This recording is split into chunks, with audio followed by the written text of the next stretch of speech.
Nandgaon Peth MIDC मधील transfer चोरीचा गुन्हा उघड, 3 आरोपी अटकेत, 68,900 रुपयांचा मुद्देमाल जप्त. नांदगाव पेठ MIDC परिसरात घडलेल्या मोठ्या चोरीच्या गुन्ह्याचा पोलीस ठाणे नांदगाव पेठ यांनी यशस्वीपणे उलगडा केला असून या प्रकरणात 3 आरोपींना अटक करत 100% चोरीचा मुद्देमाल हस्तगत करण्यात आला आहे.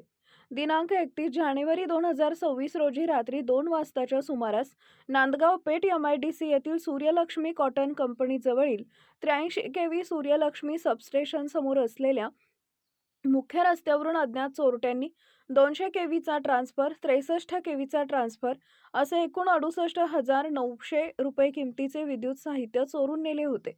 या प्रकरणी पोलीस स्टेशन नांदगाव पेठ इथं अपराध क्रमांक 45/2026 अन्वये भारतीय न्याय संहिता कलम 305 सह कलम 136 भारतीय विद्युत कायदा 2003 प्रमाणे गुन्हा दाखल करण्यात आला होता. गोपनीय माहिती व तांत्रिक तपासाच्या आधारे पोलिसांनी दिनांक 4 फेब्रुवारी 2026 रोजी या गुन्ह्यातील आरोपी मोहम्मद सुबान अब्दुल अजीज वय वर्ष 46, मोहम्मद इरफान अब्दुल खलील वय वर्ष 36, मोहम्मद युनूस शेख बशीर वय वर्ष 55, सर्व राहणार माहुली जहांगीर तालुका जिल्हा अमरावती यांना अटक केली आहे. आरोपींकडून चोरीस गेलेले दोन्ही ट्रान्सफॉर्मर व संपूर्ण इलेक्ट्रिकल साहित्य जप्त करण्यात आले. ही उल्लेखनीय कामगिरी पोलीस आयुक्त राकेश ओला, पोलीस उपायुक्त परिमंडळ 1 गणेश शिंदे, सहाय्यक पोलीस आयुक्त कैलास पुंडकर यांच्या मार्गदर्शनाखाली पोलीस निरीक्षक दिनेश दहातोंडे व त्यांच्या पथकाने यशस्वीपणे पार पाडली आहे.